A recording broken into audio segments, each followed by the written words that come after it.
to the Jews that were believing in Jesus, he said, if you hold on to my teachings, if you live into my teachings, you will know the truth, and the truth will set you free.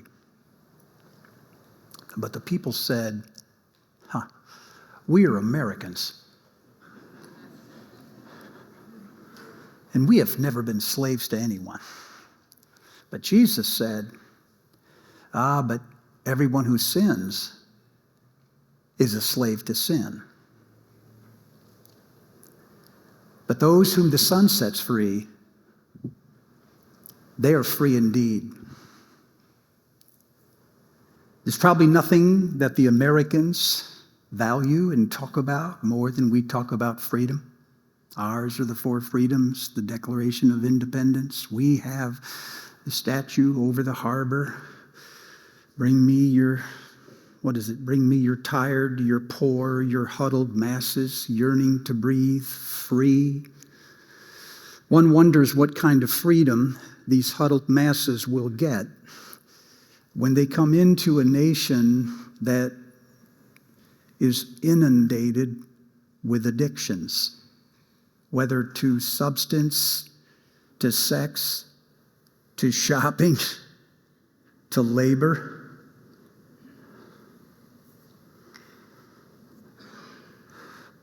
We have more stuff than anyone in the world, and yet we are further in debt. And that doesn't feel like freedom.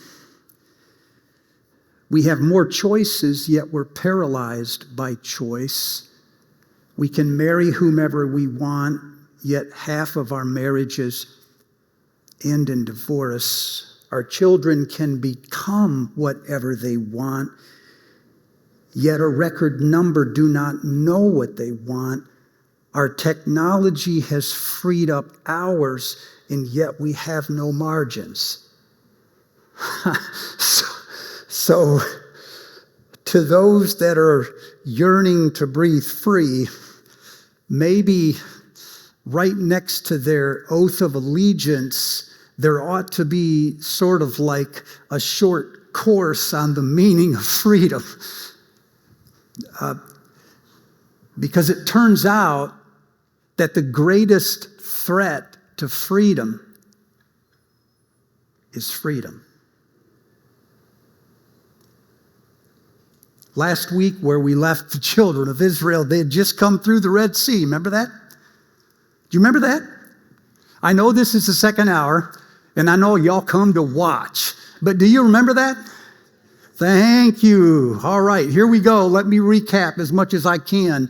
All the way back at the beginning of Exodus, you cannot understand deliverance until you understand the predicament. The situation that we were in as slaves in Egypt is that we were under the rule of Pharaoh. Pharaoh is not just a person, it is a system. It is both a ruler and a complex web of traditions, beliefs, values, superstitions, rituals. They all sort of come together.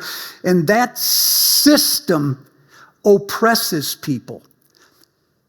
Egypt is then a land of anxiety, scarcity, striving, comparing, despair. It's why the brickyards of Egypt are so symbolic of what it is to live in slavery. Your reward for doing it well is you have to do more tomorrow. There is never enough. You never satisfy the system. And it is always somebody else that you're living for, not yourself or for God. This is slavery. And one can be a slave even in a free country. Yahweh one morning, I guess, remembers the covenant that he's made with our ancestors. And he rises to do battle with the Pharaoh. In a conflict of the gods, Yahweh versus Pharaoh, Yahweh destroys the gods of Egypt one at a time. That's what the 10 plagues were. He was taking out the underpinnings of the entire system. The whole thing was suspect now.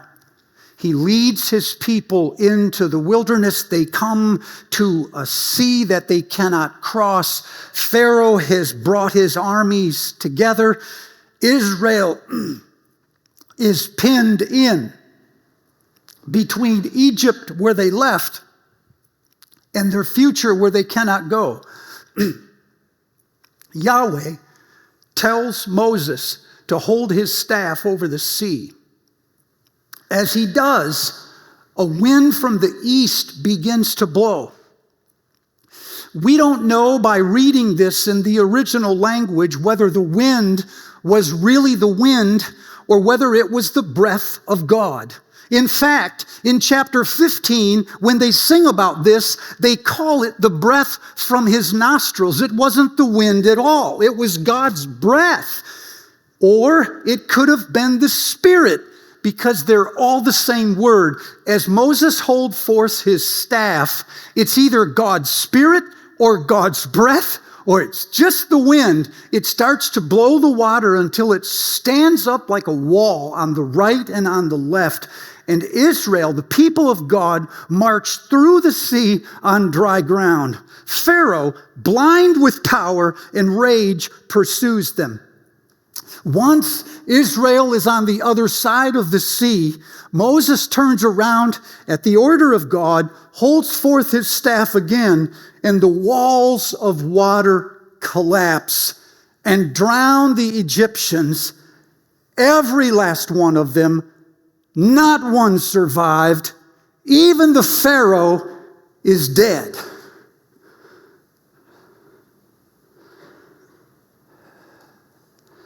Thanks be to God. Did you feel that last week? Did you? Now, on the other side of the sea, we'll discover what the real threat was all along. And it wasn't Pharaoh. 3 days on the other side of the sea, the people of God run out of water. They start to complain. We're going to die. We don't have enough. They start complaining to the leader. The leader goes to God. God says, take a stick, throw it into the water. It will make the bitter water sweet, and you can drink it. Moses does what he's told. He finds the stick, throws it into the water. The water becomes sweet. The people of God drink it, and they're happy. For now. 6 weeks later, they've moved to another part of the desert called the Desert of Sin, appropriately named, and it's there where they run out of food. Now they have nothing to eat. Once again, the people of God say, you know what, it would have been better if we just would have died in Egypt, because when we were in Egypt, we had all kinds of food. Man, we had the life back there. But here, you've brought us out here to kill us. Moses does not go to Yahweh. Yahweh overhears it and says to Moses, tell the people that I will give them food to eat. Every night before they go to bed, I'll give them meat, and every morning when they wake up, they'll have more bread than they could ask for. Sure enough, that night before they go to bed, there are quail lying on the desert floor. They've had all the quail that they want. And in the morning, there is fresh bread from heaven, manna they call, what is it, lying on the floor. So they have meat in the evening and bread in the morning. Chick-fil-A between the two of them. And they have this for the entire time that they are in the desert. And the people of God are happy once again. For now. A few weeks later, they moved to another part of the desert called Rephidim, and there they run out of water. One more time, they go back to Moses and they say, we're about ready to die, only I think you brought us out here to kill not only us, but our sons and our livestock too. They're getting ready to stone Moses because they're afraid of running out of resources. Moses, at the end of himself, goes to Yahweh and for the first time complains and says, what every leader has said at one time or another, what am I to do with these people? And Yahweh says, walk out in front of them, take your staff, go out to the rock of Horeb. And once you're there, strike the rock with the staff and water will come out. Moses leads the people to the rock of Horeb. He strikes the rock. Remember, he's mad. I got a feeling this isn't a tap. He strikes the rock and water comes rushing out. And the people have plenty to drink. And the people of God are happy once again. For now. Here on the other side of the sea, you start to notice a pattern. It's a pattern of anxiety, scarcity, comparison. Would to God we had it like we did in Egypt. It's a culture of despair. You've led us out here to kill us. And you start to wonder if even after the people have left Egypt, if the culture of Egypt is still in the people. Here is where it occurs to you that the problem all along has never been Pharaoh. It's been the ghosts of Pharaoh. It's been the tendency or the inclination to live back in the way of slavery instead of forward in the way of freedom. It's the default of anxiety and fretting and despair and comparison and violence and scarcity because it just seems to be baked right in you. The problem was never Egypt. The problem was us. It was never that we lacked food. It was that we lacked imagination. We could not imagine a life where God provides and it's safe. So God leads his people to the base of Mount Sinai, chapter 19. What happens on Sinai is such a big deal that 1/3 of the whole first 5 books of the Bible is consumed on Mount Sinai. Let me say that in slow motion. From the first of Genesis to the end of Deuteronomy is a span of about 2,700 years. 11 months of that is Mount Sinai. And yet, 1/3 of the entire Pentateuch is spent on those 11 months. Why is that? Why the disproportion? I think it's because at Sinai, the momentum shifts from leaving Egypt to entering the promised land. Are you tracking? The story now moves from getting out to moving in. From this is a rescue to this is a relationship with the God who has rescued us. You can be set free from slavery and not be free. Independent, autonomous, self-invented, self-reliant, but not free. You're not free until you live into the thing God has designed you to be. and you practice that easily, willingly, consistently, without striving. You're not free until you can trust the way that you used to worry.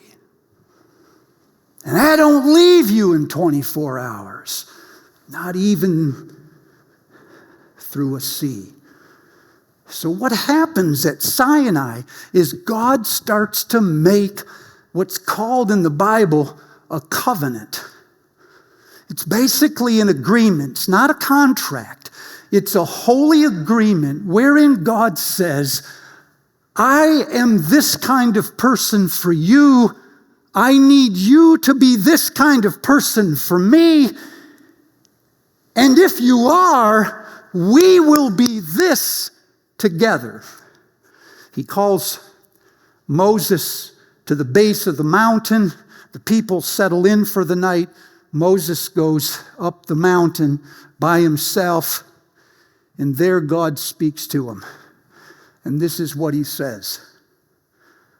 Go tell my people that I have carried them out. I have brought them to myself.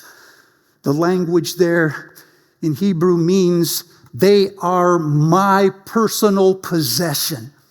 Now go tell them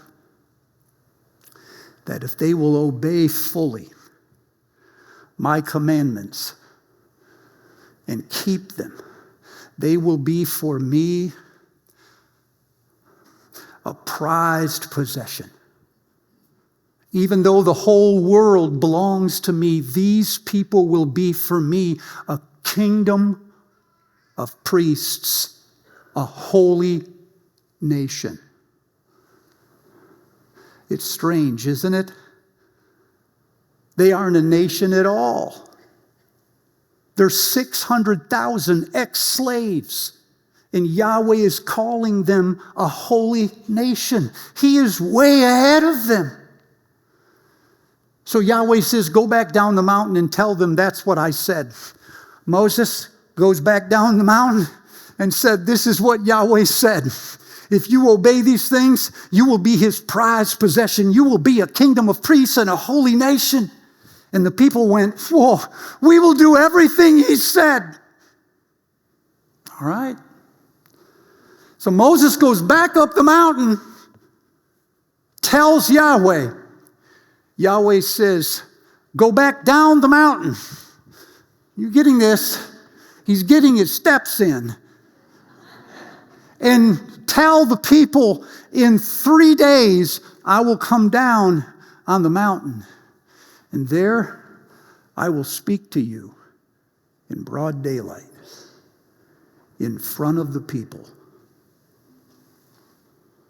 Moses comes back down the mountain, tells the people, get ready. Yahweh said he's going to make his first appearance to you. He's going to come and land on that mountain. They have no idea who he is or what he looks like. Yahweh says if you get too close, he'll kill you. Yahweh says that you don't put limits around it, you'll die. If one of your cattle walk onto the mountain, he'll die. Nevertheless, Yahweh told us to come to the mountain. Herein lies a paradox that anyone who has been in the presence of God for 10 seconds knows this is true. He is, at the same time, the most terrifying person you have ever met. And the most inviting, the most true, the most accepting person you have ever met. He is what one calls the awful mystery and fascination. When you are in his presence, you are terrified, but you don't want to leave.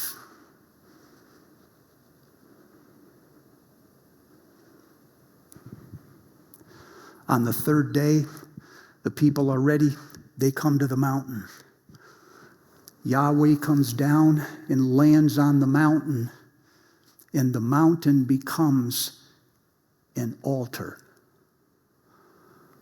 There is fire, there is smoke, there is trembling. Whatever is happening up there is completely other. It is not of this world, and yet it is in this world. The voice from the mountain tells Moses to climb the mountain one more time. Moses goes up, stands in the presence of Yahweh, and Yahweh says, tell the people to stay at a distance.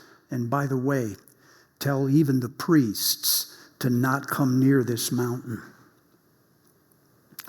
There, from the top of the mountain, Yahweh begins to utter words for the first time to his people. And now we understand what he was up to the whole time. This was never about getting people out of bondage. This was never about a miracle in the Red Sea. This whole thing was always about God forming a new nation around words like a covenant. A friend of mine has likened Mount Sinai to a wedding in which God chooses his bride. You are my prized possession, a kingdom of priests and a holy nation. And then Yahweh comes down on the altar and summons the bride to come near the altar. And there on the altar or the mountain, he utters the vows of a covenant that define the marriage between Yahweh and his people.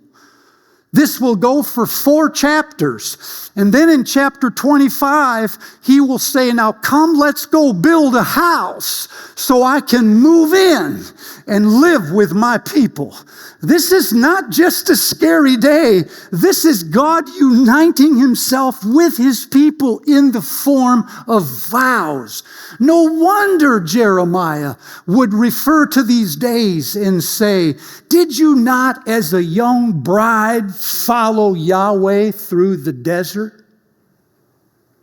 I thought that was wandering. Jeremiah says it was a honeymoon.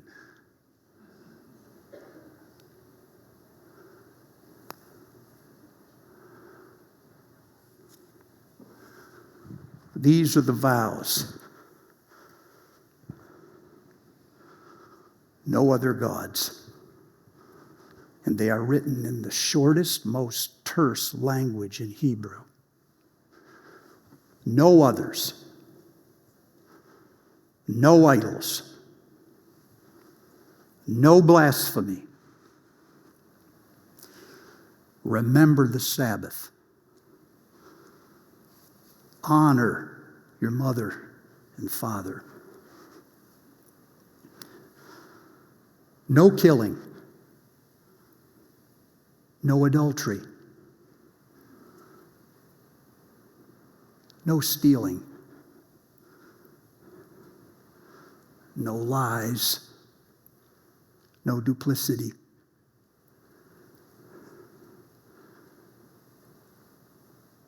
No coveting.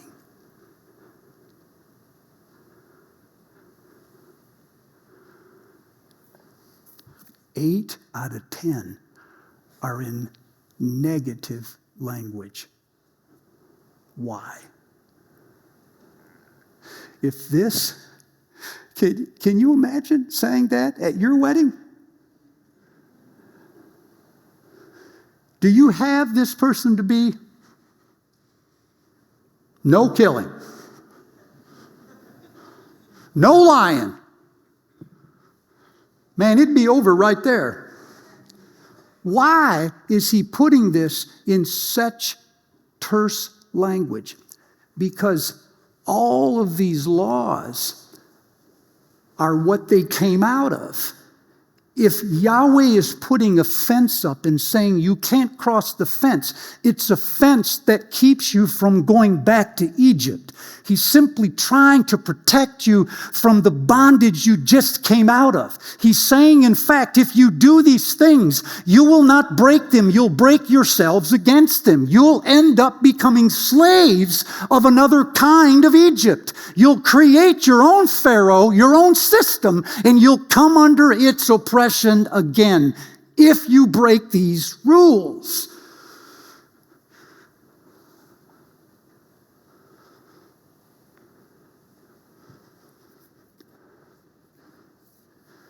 This is where Jesus comes in. One day Jesus goes up a mountain like Moses, and he starts to speak of rules, only he speaks of them in another level. He says, unless your obedience is better than that of the past, you cannot live in the kingdom of God. You've heard Moses say that you cannot kill. I'm telling you, if you're angry with someone without a cause, if you start slurring someone, and you don't settle your differences, you just hold on to your grudges, it's like you've already killed them. You've heard that you cannot commit adultery, but what I'm saying is, if you lust after another person, whether body or relationship, you have already committed adultery in your heart. You've heard the lex talionis, eye for an eye, tooth for a tooth, but I say to you, forgive your enemies. What Jesus is giving us, church, is a way of freedom. What he's giving us is the real meaning of the Ten Commandments. He's telling us the Ten Commandments were never there to prohibit something we love to do. They were there as a doorway into a life of freedom. And obedience is the way through the gate.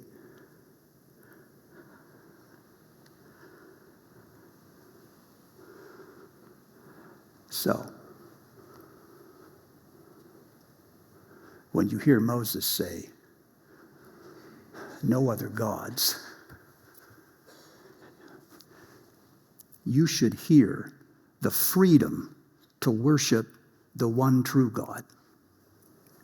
You should hear freedom from fear that you might anger some other God, because you have one God.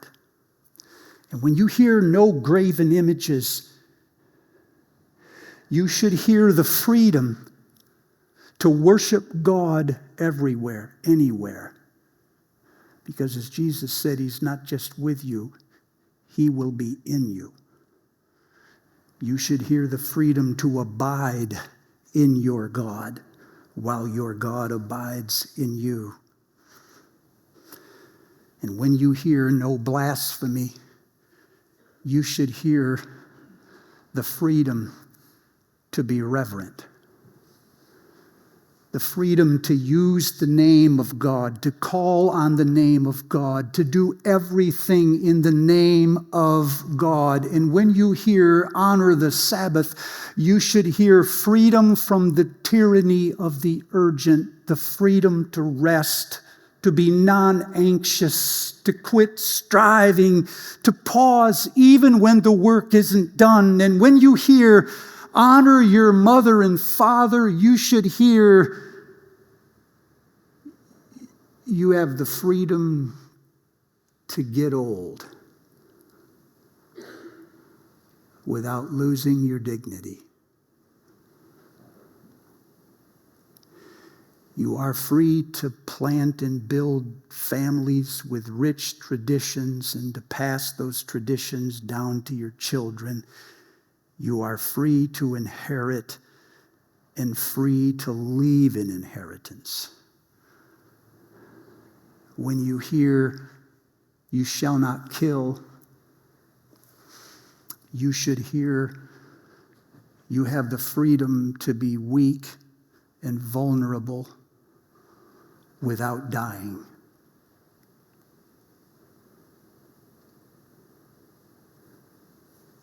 You have the freedom to live without anger, to seek peace and pursue it, to forgive your enemies.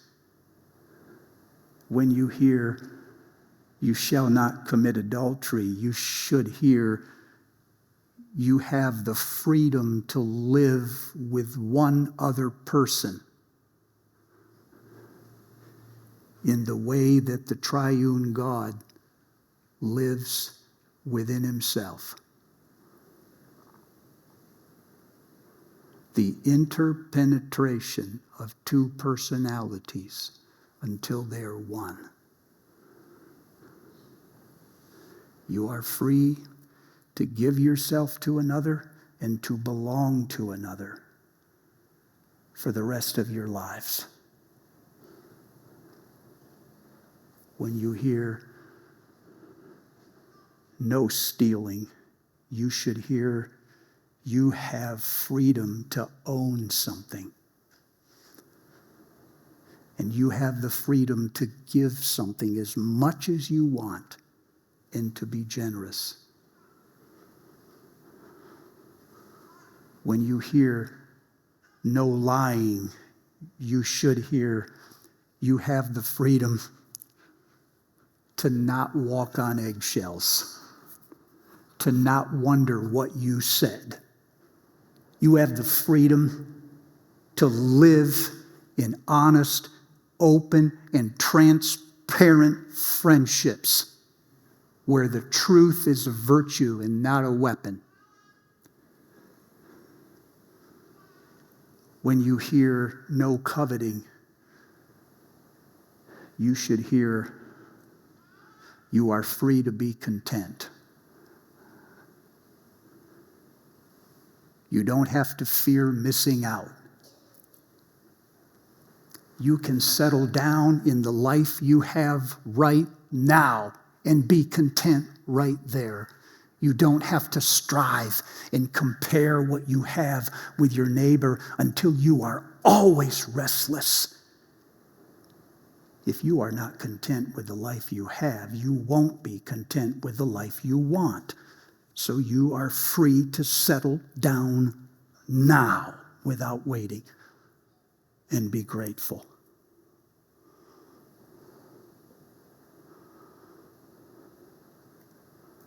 Where did we ever get the idea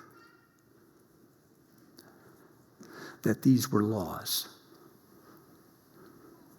They are never called this. These are invitations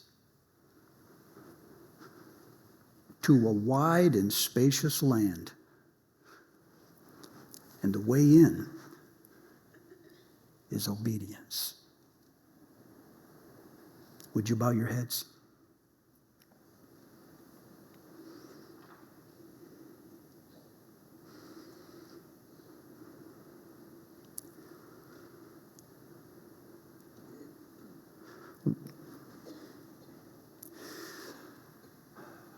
Where do you find freedom the hardest?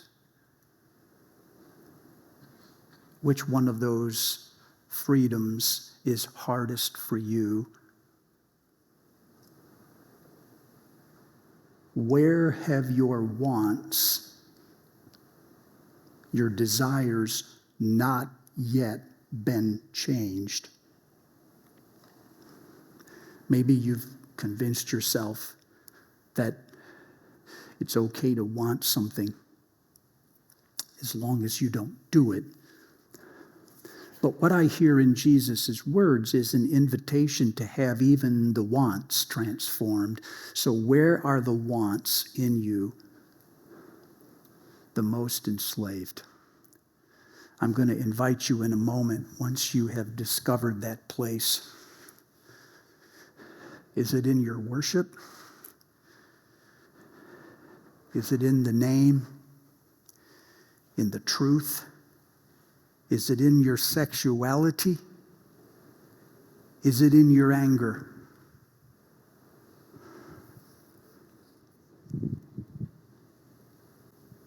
in your needing, grasping? Where are you asking God to transform the wants?